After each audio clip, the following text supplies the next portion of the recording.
if an employee stayed just because they were happy and paid fairly, like it would just be such a better world. And that's what we're aiming for, right? Welcome to the Physician Sense Podcast, a podcast designed specifically for physicians, offering a breakdown of complex financial topics to help you develop your financial IQ, further your financial journey, and improve your well-being. Whether you're a medical student, resident, fellow, or attending physician, you're sure to learn something new that will benefit your journey. And now your hosts, Chad Chubb and Tyler Olson. Welcome to another episode of the Physician Sense Podcast. I am your co-host, Chad Chubb, with the one, the only Tyler Olson. And we keep our star-studded 2025 super duper lineup going today with the one and only Kyle Claussen, who we have worked with for many years, but we have never got to do something this cool like the podcast. So first and foremost, Kyle, thanks for joining us. How's the start of the year going for you? How's everything going? That's awesome, man. I appreciate you guys having me on. I'm excited to chat on all things contracts. Fantastic. And then co-host, how are you doing? How's the start of the year? Since this is our first recording, I know this will go live a little bit later in the year, but our first one in 2025, how's the start of the year? For me, it's really good. There's a lot of good things going on. I am under construction, as anyone on YouTube can see. If I turned the camera a little bit and you just saw the silver, some people have said that it looks like I'm inside the International Space Station.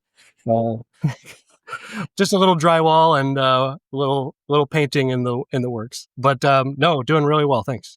I'm glad you went for it because I was going to call out the drywall immediately after that. So you're lucky.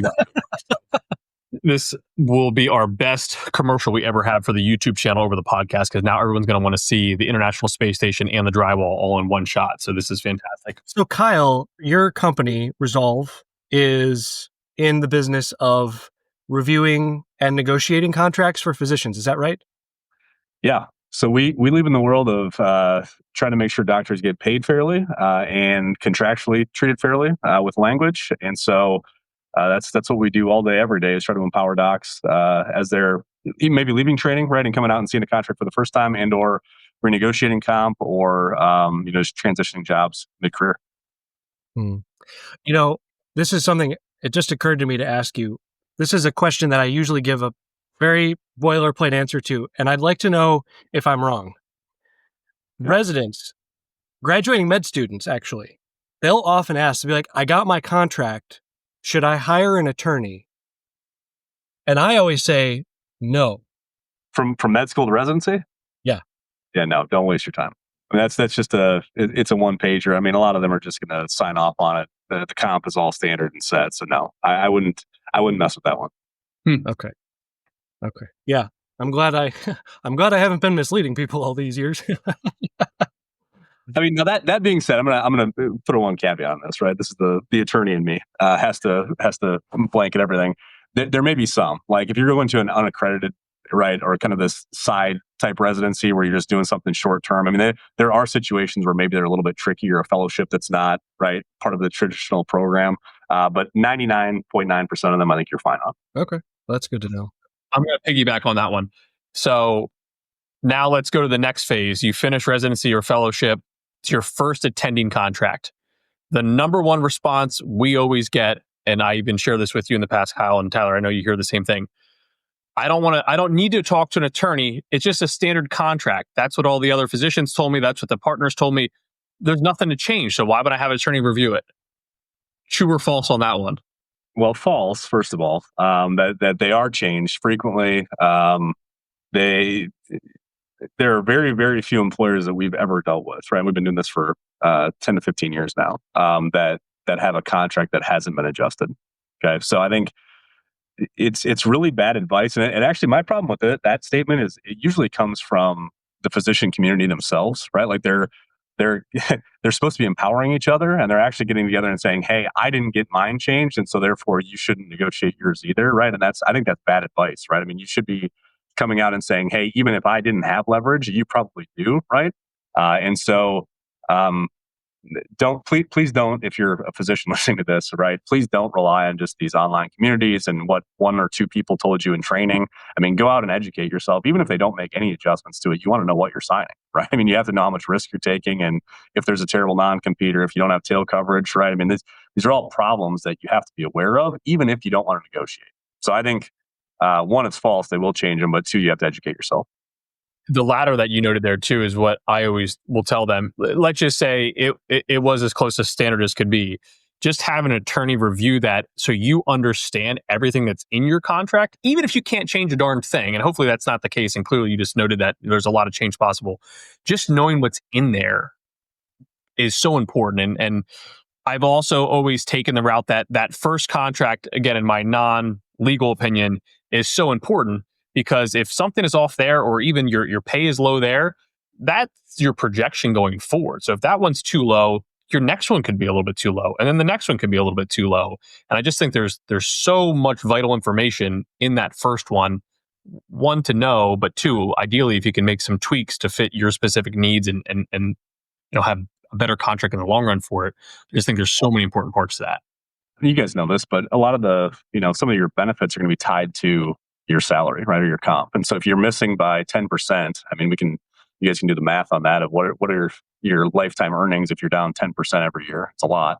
But then two, you're also getting less life insurance, and right, your match on your retirement plan is maybe lower. I mean, it just depends on specialty. They're probably maxing some of that stuff out anyway, but it has this trickle down effect, and they're really reducing their disposable income, right? Because a lot of this is disposable income at the high end to make other investments and to get some of that satisfaction that we think is, missing right now in the practice of medicine. And so it's not all about money, but it certainly can help, right, solve some of these issues if you feel like you're being treated fairly. And so for a lot of residents and fellows, for sure, they're coming out and the jump is so dramatic, right? I mean, they're going from 50 or 60,000 to something that's much, much higher. And so they often feel like, well, it's got to be enough, right?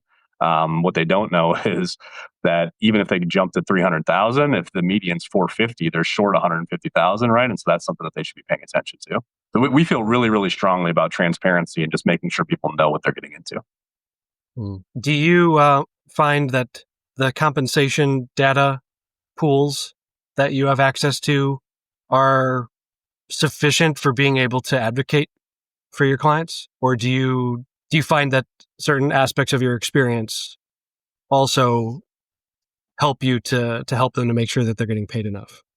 Yeah, I mean, data is important, right? I mean, it's a starting point, and all the large systems are utilizing that for compliance purposes. So they, will blend rates sometimes, and they have to make sure that they're not paying you for, more than what you're doing long term, for sure. And those are legitimate legal issues. But we also know that the value of losing a physician, right, is tremendous, right? There's so much revenue that gets produced. And so surveys are one piece, but even CMS has come out and said that that's not the only piece that you look at when you're paying somebody. And so I do think experience matters. I think knowing the market matters. I think having multiple job offers, right? So your personal data set is really, really important. And the clients that we work with that have the most success are the ones that understand that early on, and they're going through the process and treating it as a business transaction and not treating it as, I have to work here because I trained here, or I have to work here because it's the only place my spouse wants to live, right? Like, if you're trying to maximize your contract value and satisfaction for yourself and what you're going to do, it's not just money. You need to vet the process, and you need to make sure you've got a couple options. Yeah, that's. I'm glad to hear that. I feel that a lot of physicians, as they get out of their training, many of them have this sense of confidence that, it's fine, that they're walking into something that they really know. In many cases, they're not correct because they're so complicated. I'm glad to hear that you all are taking careful steps to advocate for them in multiple ways. Data, experience. Like, another area too is, like, you mentioned tail coverage. Is that a common issue that you feel like you have to combat or to negotiate around? Yeah, I mean, it's a concern for most if they understand it, because a lot of employers will have a claims-made policy where there is no tail coverage right in place, and so it's going to be a cost to the physician or to their next to their next employer is going to have to come back in and pay for it. In some specialties, it's a really big issue, right? Because it could be a six-figure number, and they're sometimes unaware that it's that costly. And so they think, oh yeah, it's just some insurance policy I'm going to go pay for, not realizing that it's probably more important than the signing bonus, right? More important than that salary increase that they want. So it's trying to quantify value on things. I mean, it's similar to a non-compete, right? Trying to quantify the value of like, hey, if you lock yourself out of this market, what's that going to do to you? And so, we try to do a decent job of educating them on that and at least having them understand the risk. Whether they push for it or not is, again, it's case by case. I had one client who, before they came to us, she's in OB, and I know that's one that tends to be higher in the premium, and she got hit with an $80,000 bill upon leaving, and she was completely surprised by it. And they had the cash, they had the savings, but that wasn't it didn't feel good anyway. And so say someone is going for a job like that and they uncover it and they realize, okay, if I leave, I'm going to have to pay $80,000 for this policy. What do you do, or what do you recommend? Yeah, well, there's different ways to try to solve it. I mean, the ideal situation is you just flip it, right? If I'm supposed to pay for it, how about you pay for it, right? Instead, right, as the employer. That'd be your best win. The other ways that we see it contractually structured is that it's based on who walks away. So if we fire you, we'll pay for it. If you leave us voluntarily, you pay for it. So you kind of base it on termination. You can also base it on a vesting schedule or like a credit over time. So every year that you're there, we'll pay for a third of it. And after 3 years, we pay for all of it. Those are kind of the four possibilities that we see most frequently. Certainly the quicker you get that cost shifted to the employer, the better. Good deal. I mean, the other thing to be careful on, with tail, while we're talking about this, is we've seen examples where they don't cover you for the right time frame. So like in OB, the reason it's so expensive is because there's a longer statute of limitations, right? Because we give kids, time to sue if their parents don't. And so we've seen employers play games with that, where it's like, yeah, we'll cover tail, but we'll cover for a year instead of 3 years or 5 years or 18 years like they're supposed to. We've also seen them get, in my opinion, really, really shady and only cover office-based things and not surgical. So they're cutting the malpractice based on scope, which for an OB, right? I mean, a lot of your liability is coming in that operating room. And so, it's unfortunate sometimes that as attorneys, we see a lot of the worst case scenarios, right? The worst behavior from employers, but it makes you kind of, raise an eyebrow, and I hope all the clients and all the physicians out there are being really careful with this. Yeah. Well, that's good reason to bring you all in. Sometimes I don't think that this is a problem, because I think most financial planners are not going to make a statement like that they can do the contract negotiation or review. But I do get a lot of questions. They're like, hey, since you're a financial planner, you could, and you see a lot of physician contracts, you could also just look it over and let me know what you think. And we do review it just from mainly to be able to extract the financial data so that we can understand what it is. And there's certain things that we can extrapolate for them. Do you run into that though? Where financial planners are overstepping? I'm just curious. If they do, they probably don't come to us, right? If you're taking care of it or somebody else's, they probably don't come and hire us after the fact. I think that's probably a little bit dangerous, right? So, I mean, I think it's okay to give advice on things, right? That, hey, the comp is, not great compared to what we've seen or other things. But I think there's a reason attorneys have to carry malpractice insurance, right? And I'd be careful if I was giving legal advice and I wasn't an attorney, right? So we certainly don't prefer that. Let's put it that way. So we say we're happy to review the benefits. Besides that, the legal jargon, you need a Kyle on your side, because even when you get into the MGMA data and all that stuff, that's where we want the real pros there. But happy to tell you, it's a good 401k match. Life insurance looks pretty good. Disability's average. After that, Kyle and the crew comes in. We're we don't give tax advice. It's same for hopefully you have a CPA, because that's not anything we're taking on. So yeah, I on the tail coverage topic. Yeah. If you could review one part of a contract, and it could be any part, I don't want to lead you one way or the other, but you can only see one part of a contract. You can't see anything else. What part do you want to see? What part is most important? Oh man. So we pride ourselves in doing custom reviews, right? So whatever's important to the client, we want to make sure we focus there. But I do think comp is the most important to people, right? I mean, there was a study by Bain and Company. You guys probably saw it. Like the number one factor to help physicians stay satisfied in their job is make sure they're paid fairly, because most of them aren't right now. So I would say start there, right? Make sure you get the numbers right. Make sure they know what they're signing. Make sure the production's fair. But there's a handful of other things that I think also are very close seconds on that. Well, okay, because comp, I assumed comp would be very high, if not number one. Comp is taken care of. What's next on your list? It'd be duties and responsibilities for me.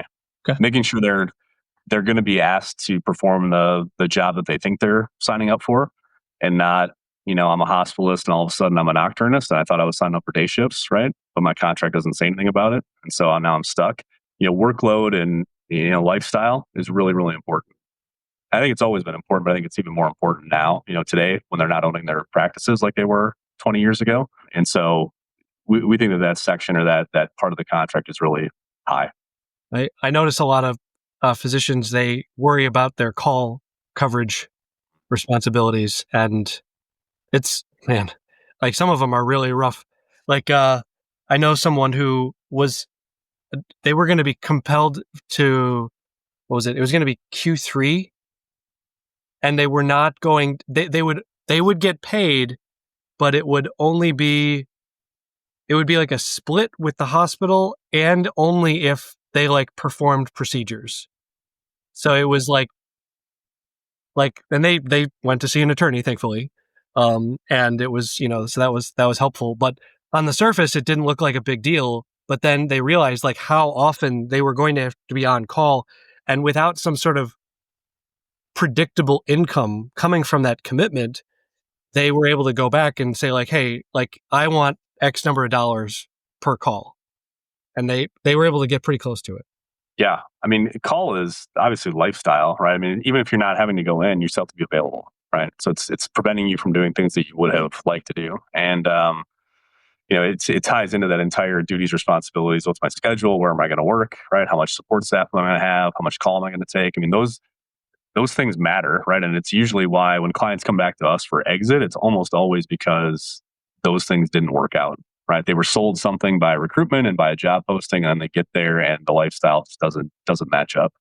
And again, I'm gonna reference that Bain and Company report again. That's like numbers, I think 3, 4, 5, and 6 are all related to job responsibilities and workload and flexibility. And so it's all the call pieces that we're hitting on. So yeah, it's a problem. One follow-up question inside of all that too. It seems like non-competes are back. I don't want to say forever, but for the foreseeable future, with that August update. Yeah. Do you think that changes at any point in the near future, or do you think that's probably there for foreseeable future again?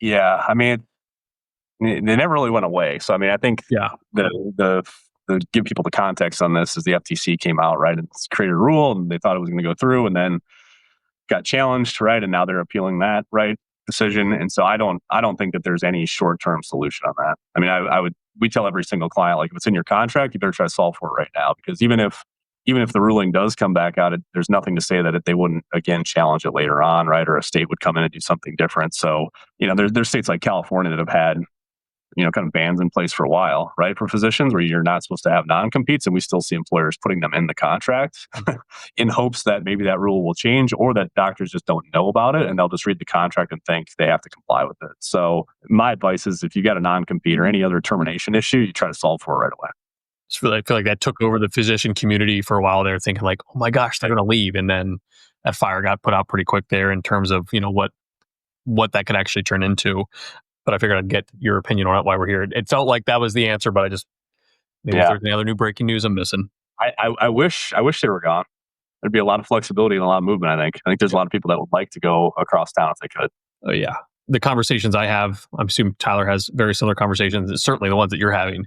I feel like that would really open things up if those weren't there.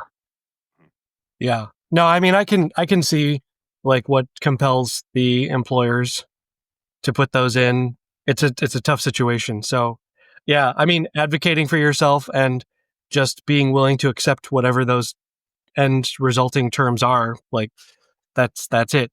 And, I mean, even myself, like in the past year, we've been changing our own business structure and like how we work with our own clients and like our fees and like peer, how often we have meetings and all that. And there's some people that it doesn't work for them anymore and they got to go do something else, and that's okay. But we got to the problem is like not knowing, like, and obviously that doesn't really exist with our sort of relationships, but with employer-employee relationships, it seems very pervasive that people do not understand what they're committing to. So I'm glad that you all are doing the work you are. How long have you been doing this, Kyle? 2010. So working on 15 years. All right. You enjoy Makes it? me feel old. Yeah. Yeah, I do. I do enjoy it. Yeah. I mean, it's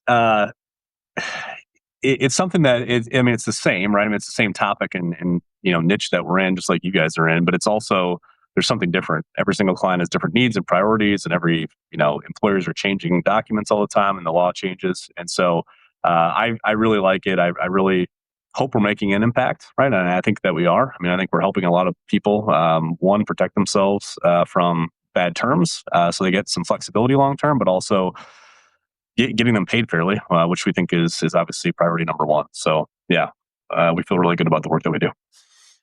Two fun questions.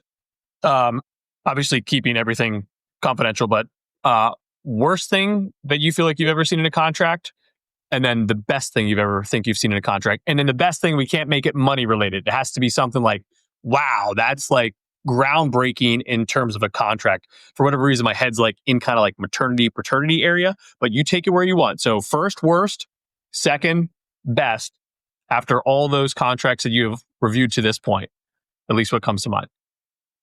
The worst are really easy for me, and a little bit shocking. I think you guys will be surprised by this.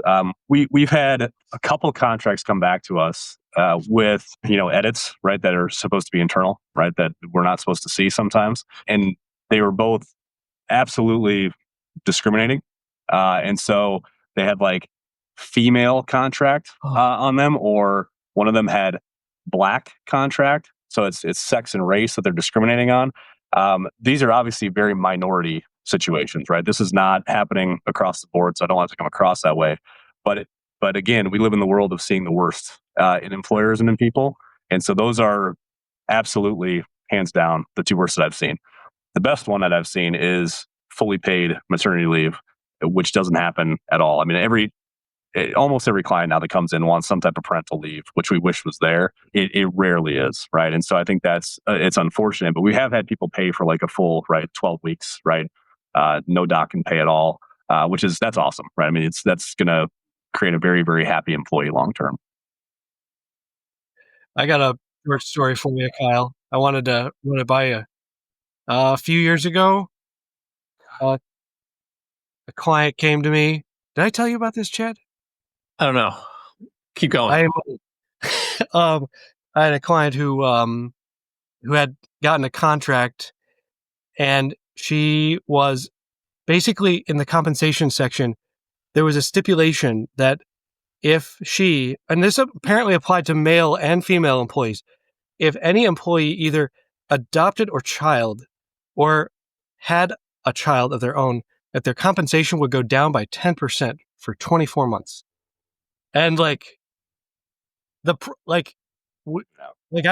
wanted her to do more, but the problem was that there was a familial relationship connection, and she just didn't realize that this family member was like what sort of business they were running. Anyway, she didn't take the job, but I saw that, and that just blew me away. I was like, I don't know how anyone, I guess what that taught me is that people can be emboldened to do all sorts of things in their own bubble, and to commit to going into someone's world. Man, we do not want to assume anything. Yeah. I mean, we've had people too that are, just blatantly in violation of like Stark and anti-kickback rules too. Like the compensation structure will be one where you're like, that's if, there's ever an audit on this, like you're not supposed to be paid for that stuff. Right. And they just don't care. They're emboldened and they haven't been caught yet or something. Right. But it's, you have to give that advice of, we don't advise that you sign this contract at all. And if you're going to sign it, right, you're releasing us from any liability on it because we don't think you should get into the situation. So yeah, I mean, there's some really bad actors out there, unfortunately.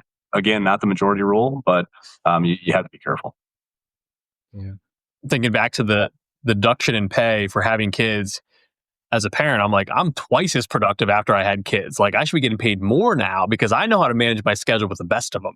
So that should be a 10% increase in pay, not a decrease. So I don't like that contract one bit. Again, not a legal opinion, but just throwing it out there. Chad, how many kids do you have? Three boys. So speaking of drywall, actually, I'm very good at drywall. That's my dad joke. 7, 5, and 2, Kyle. And they love hockey, and there's holes all over garages. And yeah, how many kids do you have? I've got 3. Yeah, a boy and 2 girls. That's what I thought. I thought we had that conversation before. Yeah, my kids are big. They're living the dream. Just one. He's teaching them drywall, spackling. I'm just trying to get mine to school on time. Sometimes I'm like, you know what? I need to get this project done. Why don't you go watch Bluey? You know. But no, it's really great. It's really great to be able to teach them. But yeah, I mean, I was actually thinking a similar thought too, that like sure, like certain things in life will happen to us personally that can impact our productivity, but it doesn't affect everybody the same way.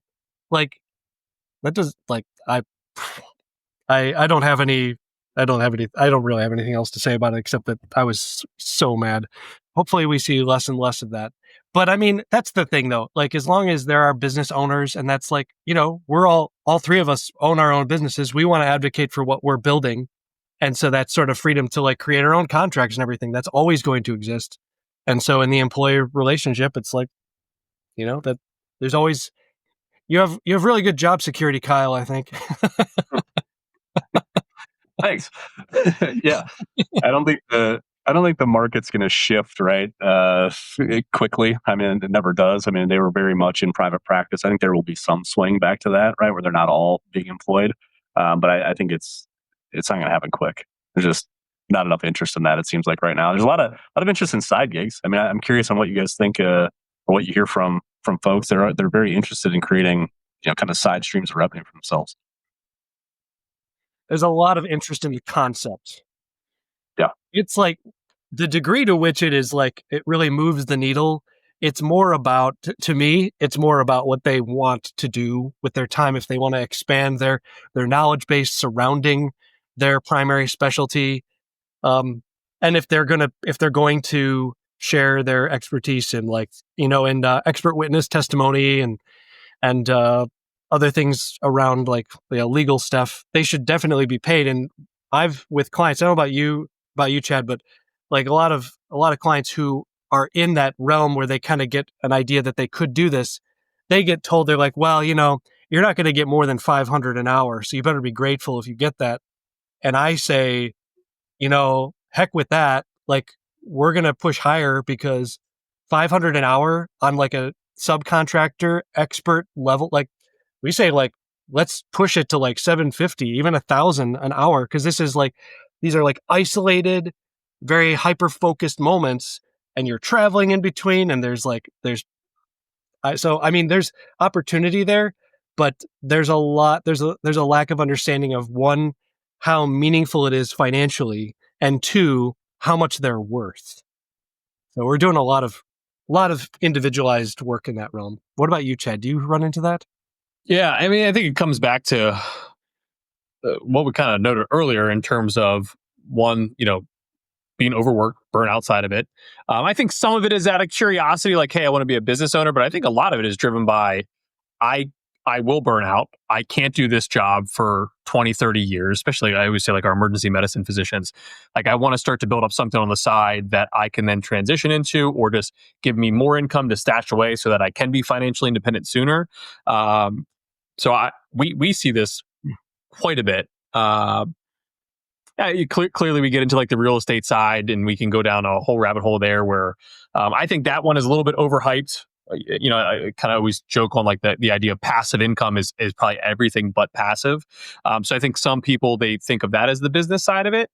It's funny. We'll always see from our side of it, Kyle, someone they'll do like one rental property, and they're like, And one side of the business that I know we're talking about Resolve today, but we've actually reached out to Kyle quite a bit on the business side of things. We even get into estate documents, we get into trust. So Kyle is an expert in many fields here. But when we reach out to Kyle for some of this stuff, especially in the LLCs for real estate, like, oh, we're going to build this juggernaut, 20 properties, we get real estate professional status. Then they open that first one, they're like, hell with this. We're selling that thing next week. The renters are horrible. Their toilets are overflowing. They're punching holes in the walls. I think there might have been a frat party there last week, and they're just like, I'm done. Just going to be a physician again. That was much easier. So I feel like real estate is one where there's a lot of excitement at the start, and then there's a lot of moving parts. I think it's come back a little bit where interest rates are. There's not as much margin in there, but I do like a lot of the expert witness work. I love radiologists for whatever reason. I feel like they always have really good opportunities for good 1099 income, but it's also finding that mix there. But we have some radiologists that have like supercomputers at their house, and they're working with one practice, some side work here, and they're like, yeah, just bang it all out at the house. It's good. So long-winded answer, but we see it quite a bit. And I think there's a lot of reasons for it. And some of those could come back into, a contract they weren't happy with, and now they're looking for other options. Yeah. Yeah. Almost every client wants the ability to do it, but I'm with you, Tyler. It's little like, why don't you keep the main thing, because that's where you're going to generate most of your income, and, satisfaction is going to come from probably working one job, not 2 or 3 or 4. So I tell people that the only passive income that exists is $10 million or more, and I'm, not exactly, but like you're not going to get anything where you're truly just like sitting back, chilling, nothing going on, where you don't have to manage something until you're at like some substantial net worth level. It is all about the money, like in terms of that. So yeah, but like the other side of it is like, well, some people are like, I really enjoy a certain thing. And I'm like, okay, that's fine, but this is not passive. Are we clear? And then it's like, okay, all right. If we know that it is a very active activity, then we're good. Cool. Well, I think that this has been a very fruitful discussion. Did you have any other questions, Chad? I think that I was able to ask all my questions. I had one more from my my weekend thinking before we jumped on here. And Kyle, I kind of noted this before we even went live here, but about a year ago, you had a note on why burnout is so linked to contract reviews. So in your professional opinion, how important is a contract review into a lot of the different things? Because there's a lot of things that can lead to physician burnout. How do those kind of overlap in your opinion? I think it ties into lifestyle, right? First off, I think most burnout comes from lifestyle. And I think that contractually you can solve for that. You can walk in and say, hey, I've got 4 great offers and I only want to work 4 days a week, right? And so I can get that protection that I need on day number 5. I think you can also tie some burnout to, financial things, right? Like I've got tons of student loan debt, and I have to maximize comp. And if I had an extra $10,000 a month, right, because I negotiated my contract well, that I'd have freedom to go do all those things and take the vacation I want to, right? And we're talking about dollars that are so high, right? I don't want this to come across as like doctors don't make enough money, right, as opposed to society in general. But there's so much money in healthcare, and they're being paid so little of it, right? That I think if you can solve contractually for what they're supposed to be doing, how much they're being paid, I think your burnout rates would be much less. And I actually think it would benefit the employers too. I think the standard contract from them and that mentality actually hurts them long term. I think the more flexible they are, and the more they're willing to customize documents for individual physicians, the better chance they have of keeping them, which is going to keep their costs down on, turnover and retention and all that stuff. So I know it's maybe, that helps me obviously, right? But I think it's also true, right? Even if I wasn't doing this, I think if you take care of your people and you pay them well and you protect their jobs, that you're going to have happy folks and they're not going to leave you. Yeah, well said. Yeah. It's even when we thought the non-competes might go away, like my joke was always like, could you imagine if an employee stayed just because they were happy and paid fairly? Like it would just be such a better world. And that's what we're aiming for, right? So was very well said. I know that post was about a year ago, but I felt that was really well covered and just kind of hits to the point on why contract review is so important. Not just your first one, but your second one, your third one.